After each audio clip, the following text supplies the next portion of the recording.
Hi friends, welcome to our channel. आप आज के वीडियो का पूरा एंड तक देखिए। आप हमें बताइए कि आज आपका वीडियो अच्छा लगा नहीं लगा। अपने कमेंट जरूर नीचे लिखिएगा या थम्स अप थम्स डाउन दीजिए। Perfectly right. अगर आपको पसंद आया तो बिंदास लिखिए, पसंद नहीं आया धन्यवाद। चलो आगे आगे आगे का वीडियो अभी चल के देखते हैं। आगे हमारा वीडियो कहाँ तक कैसा लगा आपको। Thank you. हाय फ्रेंड्स, आज का चैनल उनके लिए है जो ये सोचते हैं कि हमारे इंग्लिश फ्लुएंट क्यों नहीं है और हम क्या कर सकते हैं। तो आइए देखते हैं कि क्या रीजन है कि हमारे इंग्लिश में इतनी फ्लुएंसी क्यों नहीं होती है। तो सबसे पहले चलते हैं, देखते हैं अब कितने तरह के टीचिंग मेथड्स होते हैं। हमें जितने भी हमें स्कूलों में पढ़ाया जाता है या वर्ल्ड में कितने तरह के टीचिंग मेथड्स हैं। बेसिकली चार तरह के होते हैं। पहले तरीके का है जिसको हम बोलते हैं structural teaching method. Structural teaching method वो होता है जो इसमें अभी तक हम पढ़ते हैं। जैसे स्कूल में हमारे लिए करिकुलम डिसाइड कर दिया जाता था, उसके बाद उस करिकुलम के हिसाब से हमें पढ़ाया जाता। क्लास में 40 स्टूडेंट्स होते थे, 50 होते थे, एक टीचर होती थी। टीचर क्लास में आती थी, क्लास का चैप्टर खोलती थी। सपोज इंग्लिश पढ़ाने आ रही है तो चैप्टर 4 खोलती थी, उसमें सपोज टेंसेस ऑफ वर्ब्स होते थे, वो लिखती थी बोर्ड पे। पास्ट टेंस लिखती थी, एग्जाम्पल बताती थी और हमें समझाती। तो स्ट्रक्चरल तरीका इसको बोलते हैं। भी आपको एक कोर्स करिकुलम दे दिया, टीचर ने उठा के बच्चों को पढ़ा दिया। मतलब अब बच्चे पैसिव इन्वॉल्वमेंट होता था, बच्चों का एक्टिव इन्वॉल्वमेंट नहीं होता, तो वो सिर्फ सुनते थे, लिखते थे और समझने की कोशिश करते थे। इसके अलावा दूसरा मेथड होता है कॉग्निटिव मेथड। कॉग्निटिव मेथड वो मेथड होता है जिसमें हम सोचते हैं, समझते हैं, फिर चीजों को इम्प्लीमेंट करते हैं। हम कोशिश करते हैं इस प्रॉब्लम को कैसे सॉल्व करें। उस प्रॉब्लम ओरिएंटेड सिचुएशन में जब हमें डाला जाता है और हमारा दिमाग सोचता है इस प्रॉब्लम को कैसे सॉल्व करना है, उसको हम कॉग्निटिव अप्रोच बोलते हैं। इसके बाद आता है साइकोलॉजिकल अप्रोच। साइकोलॉजिकल अप्रोच उसे बोलते हैं जब हमारे अंदर ये सिचुएशन होती है कि हम किस तरीके से, क्या एनवायरनमेंट है हमारे पास, या स्टूडेंट जिस एनवायरनमेंट में पढ़ रहा है वो एनवायरनमेंट कैसा है, टीचर किस एनवायरनमेंट में से पढ़ा रही है, और बच्चे का वो लर्निंग एनवायरनमेंट है या नहीं, से ढंग से उसे फीडबैक मिल रहा है या नहीं मिल रहा, टाइमली फीडबैक मिल रहा है या नहीं मिल रहा। और मतलब ये सब चीजें से उसको लर्निंग एनवायरनमेंट में कितनी जल्दी वो ग्रो कर पा रहा है, उसको हम बोल रहे हैं साइकोलॉजिकल मेथड ऑफ टीचिंग। और लास्ट होता है हमारा फंक्शनल वे। फंक्शनल वे जब हम जब जो जितना जरूरत का होता है सब उतना समझते हैं। जैसे अगर हमें कहीं अब्रॉड जाना है या कैसे मिलने जाना है, तो उस देश के हम काम काम के साथ सीख के रट के चले जाते हैं। तो ये जनरली चार तरीके होते हैं जिस तरीके से हमें पढ़ाया जाता है। आगे चलते हैं। पहला मेथड जिसको हम बोलते हैं ग्रामर ट्रांसलेशन अप्रोच, जिसको हम बोलते हैं। ये अप्रोच हमने बताया कि स्ट्रक्चरल अप्रोच है। ये क्लासिकल वे है, मतलब ट्रेडिशनल में हम सबको इसी ढंग से पढ़ाया गया है, जो इंग्लिश हम सबको पढ़ाया गया। तीसरा, इसमें हमें बोला जाता है कि अपने ग्रामर्स के रूल्स है उनको तो मेमोराइज कर लो, ये सारे वर्ब्स के फॉर्म मेमोराइज कर लो, उसके बाद तुम उसे रिप्रोड्यूस करो या तुम उसके बाद उसे पढ़ने की कोशिश करो। और इसमें क्या है, जनरली उसके लिए फायदेमंद होता है जहाँ पे खाली आपको रीड करना है या लिखना है। और लास्ट में होता है कि इसमें कुछ वर्बल इन्वॉल्वमेंट नहीं होता, भी आप उसको बोल पा रहे हो या उस चीज को ढंग से बोलने के द्वारा उस चीज को व्यक्त कर पा रहे हो, ये इसमें नहीं होता। इसमें खाली आपको फोकस होता है लिखने और आ रहा है तुम्हें।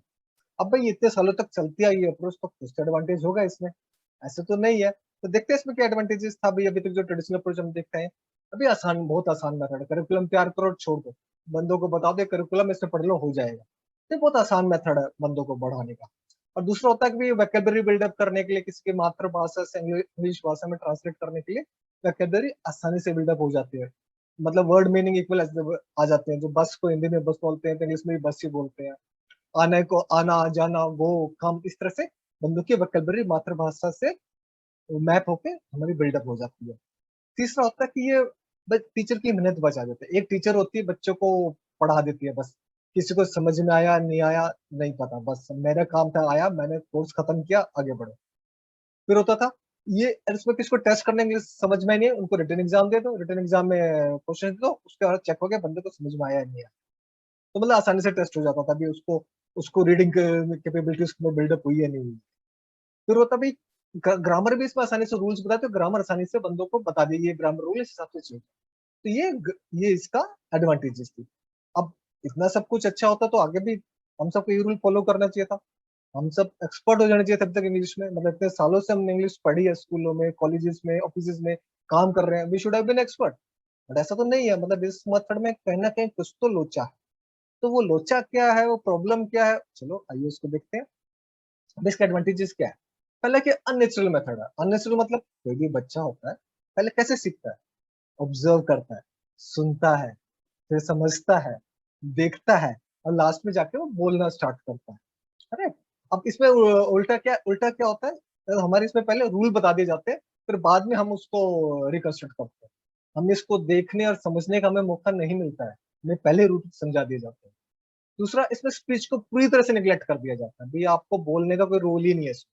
सिर्फ आपको पढ़ना है, पढ़ के समझना है, रटना है, और रट के आपको ये सेंटेंसेस फॉर्मेशन करना है। भाई इसका जो फोकस होता है पूरा रूल्स पे होता है, यूज पे कम होता है। भाई किसी आप नेटिव इंग्लिश स्पीकर से बात करोगे तो वो उस ग्रामर के हिसाब से आप रूल में फंसे रहोगे, लेकिन उसका प्रैक्टिकल यूज कुछ और होगा वहां पे। कई बार आपको जो सिचुएशन होती है, सरकमस्टांसिस होते हैं, उस आपको किस तरह से आपको यूज करना है, वो आपको नेटिव यूजर अच्छे से यूज कर पाएगा, लेकिन आप कहाँ फंसे रहोगे, आप सिर्फ रूल्स में फंसे रहोगे। और ये जो हमारा दिमाग जो होता है पैटर्न से सीखता है। भाई जो पैटर्न्स को प्रैक्टिस कर करके हमारा दिमाग चीजों को सीखता है। और इस अंदर होता है भी इसके बाद हमारी हैबिट बनती है, बोलने की हैबिट बनती है, विचारों को व्यक्त करने की हैबिट बनती है। ये उस चीज को ये इग्नोर करता है, राइट। उसके बाद आता है फिर हमारा हर एक चीज को हम सोचते हैं कि इंग्लिश ट्रांसलेशन वर्ड में exact word to word translation नहीं होता है। सपोज हिंदी में एक वर्ड है, नाच ना जाने आंगन टेढ़ा, राइट। ये एक मुहावरा है जो हिंदी वाले बंदों को अच्छे से समझ में आएगा, लेकिन इसको इक्विवेलेंटली मैं इंग्लिश में ट्रांसलेट करना चाहूँ तो नहीं कर सकता। There are many things similarly जो वर्ड टू वर्ड ट्रांसलेशन में नहीं नहीं मैच करते हैं। फिर आता है कि हमारे स्टूडेंट्स जितने भी इंजीनियरिंग सीख रहे होते हैं वो एक्टिव इन्वॉल्वमेंट नहीं होता, वो पैसिव होते हैं बस। वो क्या करते हैं, सुनते हैं और देखते हैं और ऑब्जर्व करते हैं, मतलब इसमें हमारे एक्टिव इन्वॉल्वमेंट तो कुछ है नहीं, राइट। हमें पता है 4 मेथड्स होते हैं, देखना, सुनना, बोलना और लिखना। इसमें जो देखना और सुनना है ये हमारे पैसिव है, मतलब देख रहा हूँ कुछ, मेरे इसमें कोई इन्वॉल्वमेंट नहीं है, मैं सब देख ही रहा हूँ या सुन रहा हूँ, इसमें मेरा कुछ इन्वॉल्वमेंट नहीं है, पैसिव चले जा रहा है पीछे पीछे, सबकॉन्शियस माइंड, राइट। तो और लास्ट में क्या होता है, अभी अनइंटरेस्टिंग मेथड, इसमें कुछ ज्यादा मजा नहीं आता क्योंकि मेरा इन्वॉल्वमेंट है नहीं इसमें। तो ये सब प्रॉब्लम्स है। अब इन सब चीजों की मेजर डिसएडवांटेज क्या हुई, मतलब ये सब चीजें थी, एक ही मेजर डिसएडवांटेज निकल के आई जो हमारा आज का टॉपिक है, वो है कि ये हमें स्पोकन फ्लुएंसी हमें नहीं देती है। ये अप्रोच ट्रेडिशनल मेथड अप्रोच हमें जो ग्रामर ट्रांसलेशन वाली अप्रोच है ये हमें स्पोकन फ्लुएंसी नहीं देगी, ये बात दिमाग में बिठा लें, राइट। तो इसलिए अब देखते हैं इसके अलावा और क्या क्या मेथड है, मतलब ये तो ट्रेडिशनल मेथड होगा, इसके अलावा और क्या क्या मेथड है जिस तरीके से हम इंग्लिश सीख सकते हैं। Let's move forward. एक अप्रोच बोलते हैं जिसको हम डायरेक्ट अप्रोच बोलते हैं, राइट। इसमें इसको हम इस अप्रोच कॉग्निटिव बेस्ड अप्रोच होती है। आपको जैसे कॉग्निटिव मतलब, जैसे आपको पता है कि कॉग्निटिव वे में आपको चीजों को समझना है, प्रॉब्लम को समझना है, फिर उस प्रॉब्लम को सोल्यूशन निकाल के आना, उसे हम कॉग्निटिव अप्रोच बोलते हैं, राइट। ये डायरेक्ट अप्रोच है, ये ट्रेडिशनल अप्रोच से अलग है, ये ग्रामर नहीं होती इसमें। समझो, इंग्लिश मेथड में हमें ग्रामर सिखाई जाती है, इसमें ग्रामर नहीं सिखाई जाती है। इसमें क्या है, सिर्फ वर्बल। पहले वाले में क्या था, हमारा रिटर्न और राइटिंग, मतलब आपका सॉरी रीडिंग और राइटिंग, आपको पढ़ाया जाएगा और लिखाया जाएगा। यहाँ पे ना पढ़ाया जाएगा ना लिखाया जाएगा, आपसे सिर्फ बुलवाया जाएगा। इसे हम डायरेक्ट अप्रोच। अब इस डायरेक्ट अप्रोचेस के क्या क्या कुछ एडवांटेजेस भी है। अभी ये खाली स्पोकन लैंग्वेज पे फोकस करती है, और फोकस करते भी आपके ओरल स्किल पे, ट्रांसलेशन कैसे आ रहा है, आपका जो फ्लुएंसी आ रही है वो कैसी आ रही है, आपका जो बाकी जो शब्दों का उच्चारण है वो कैसे आ रहा है, राइट। हम कई बार जैसे ब्रिटिश एसेंट देखते हैं, हम अमेरिकन एसेंट देखते हैं, हर एसेंट में डिफरेंट वर्ड को डिफरेंट तरीके से प्रोनाउंस किया जाता है। तो उन सब चीजों के ओरल चीजों पे ज्यादा फोकस करता है ये। इसमें किसी वोकेबलरी की लिस्ट नहीं में दी जाता है जाओ इसको याद कर लो समझ जाओगे, इसमें नहीं होता। इसमें आपको वोकेबलरी से मेमोराइज करने की जरूरत नहीं होती। आपको जो फेमिलियर वर्ड्स जो बार बार आप देख रहे हो, प्रॉब्लम जिनको सोल्व कर रहे हो, वो आपको दिमाग को फ्रेजेस को उनको आप पसंद करना स्टार्ट करते हैं, या उनको आप अपने अपने माइंड में स्टोर करना स्टार्ट करते हैं। और ये करते हैं, ये लैंग्वेज के बारे में नहीं बताता ये। पुराना मेथड लैंग्वेज के बारे में बताता था, ये आपको लैंग्वेज सिखाता है, right. It teaches you the language not about the language, right. और फिर क्या कहते हैं, अब ये इसमें क्या होता है, डायरेक्ट अप्रोच में एक चीज और हमें बोलते हैं कि आपको ना अपने रूल्स बोल दिए जाते हैं, बताए नहीं जाते, आपको रूल्स अपने दिमाग से सोचने पड़ते हैं कि ये क्या रूल है, ये सेंटेंस फिट क्यों हो रहा है ऐसे, यहाँ पे क्या रूल है, आपको खुद फिगर आउट करने के लिए आप पे छोड़ दिया जाता है, आपके दिमाग पे छोड़ दिया जाता है। इसमें क्या करता है, ये जैसे आपको कैसे स्टूडेंट क्या क्या क्या तरीके अपनाते हैं वो, उसमें जैसे आपको कैसे परफॉर्मिंग आर्ट हो गई, गेस्चर हो गए, मिमिक हो गए, साइन लैंग्वेज आपको दी जाएगी, साइन समझाए जाएंगे, जैसे आपको जैसे बिना शब्दों का यूज किए, जैसे आपने चार्ली चैपलिन की मूवी देखी थी या मूवी देखी होगी आपने, उसमें बिना शब्दों को उच्चारण के वो सारे हाव भाव व्यक्त कर देता, इससे आपको एक थोड़ा बहुत बंदे का गेस्चर समझ में आने लगती है, इस भाषा में बंदे इस गेस्चर्स का क्या मतलब है, या साइन लैंग्वेजेस का क्या मतलब है, ये साइन बोल रहे तो क्या मतलब है, राइट। हर लैंग्वेज धीरे धीरे आपको उन चीजों को समझाना स्टार्ट करते हैं, गेस्चर से, साइन से क्या मतलब है, वो खाना खाना है, पानी पीना है, इस तरह से भाव भाव को आपको समझाना स्टार्ट करते हैं। फिर आपको करते हैं कि आप किसी मदर टंग का यूज नहीं करते जब ये सेशन चल रहा होता है, क्योंकि आपको ट्रांसलेशन नहीं सिखाना, आपको दिमाग को कोशिश करना कि बंदा करने बोलने की क्या कोशिश कर रहा है वो समझना, या आपको ये चीज सेम बोलनी है तो आप अपनी इस भाषा में कैसे इस्तेमाल करोगे। आपको वर्ड और पिक्चर को एसोसिएट कर दिया जाता है, जैसे बचपन में बच्चों को सिखाते हैं कार के कार की फोटो लगी होती है, उससे कार का वर्ड लिखा होता है, इस तरह से हर पिक्चरल फॉर्मेट में हमारा दिमाग जल्दी पकड़ता है, तो पिक्चर्स को हमारे दिमाग के थ्रू वर्ड्स को प्लेस किया जाता है।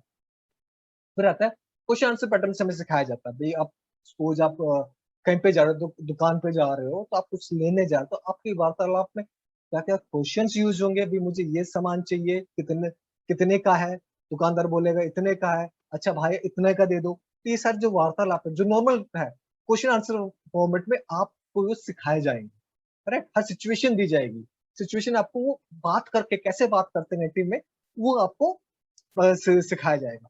फिर होता है अब रोल प्ले किया जाएगा, डायलॉग्स होते हैं, भाई एक डायलॉग ने ये बोला, बी ने ये बोला, वो डायलॉग्स और रोल प्ले कर करके आपको ये सब कुछ सिखाया जाता है। तो ये हम डायरेक्ट डायरेक्ट इसे हम बोलते हैं डायरेक्ट अप्रोच। फिर दूसरी अप्रोच होती है हमारी audio lingual approach.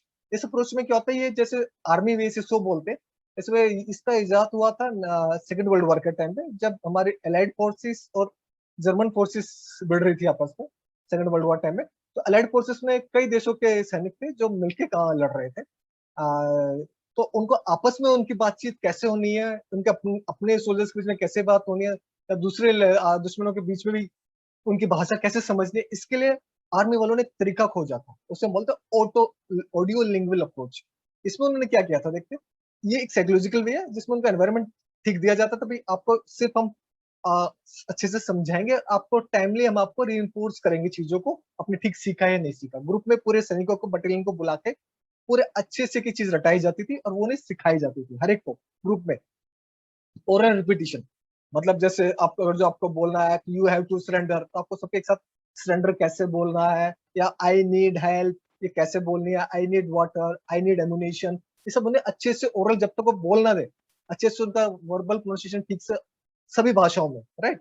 Allied forces की जितनी भी भाषाएं थी उन सभी में, राइट, फ्रेंच भी थे आपके, जर्मन भी थे, इटालियन भी थे, रशियन भी थे, उन सबके बीच में जब कुछ बात होती है तो कैसे इन चीजों को आप एक ही उसमें दूसरे की भाषा में कैसे बोलना है अच्छे से सिखा दिया जाता है और रिपीटिशन में। फिर बाकी रिइंफोर्समेंट किया जाता है कि बंदा ठीक बोल रहा है तो उसको शाबाशी दी जाती है, सब मिलकर क्लैप करते हैं, राइट। और फिर ये होता था क्या था, और पूरी स्क्रिप्ट पूरी मेमोराइज करते हैं, ये रखो, ये सबको अच्छे से याद करनी है, ये किस किस लैंग्वेज में कैसे कैसे क्या बोलना है। तो ये इतना इसको हम बोल देते हैं ऑडियो लिंगुअल अप्रोच। इसके बाद इन सब के बीच में जब कंपेरिजन देखे, हम तीन अप्रोच हमने देखी है, डायरेक्ट देखी है, ग्रामर बेस्ड ट्रांसलेशन देखिए, ऑडियो लिंगुअल देखी है। अगर इन सब तीन तरीकों का अगर जो हम कंपैरिजन करें, भी स्पीड ऑफ लर्निंग से के लिसनिंग कॉम्प्रिहेंसिंग कैपेबिलिटी के हिसाब से, स्पीकिंग कैपेबिलिटी के हिसाब से, राइटिंग कैपेबिलिटी के हिसाब से, ग्रामर के हिसाब से, इन सब के हिसाब से हमने इनका ये कंपैरिजन किया है। तो इसमें देखते हैं जो speed of skilling, speed of learning है, कितनी जल्दी कौन सी भाषा से ज्यादा सीखी जाती है, वो होती है अगर जो मैं डायरेक्ट मेथड यूज करता हूँ, राइट। जब बंदे को सिचुएशन में डाल दिया जाता हूँ, या ऑडियो लैंग्वेज में वो भी बंदा जल्दी सीख जाता है, राइट।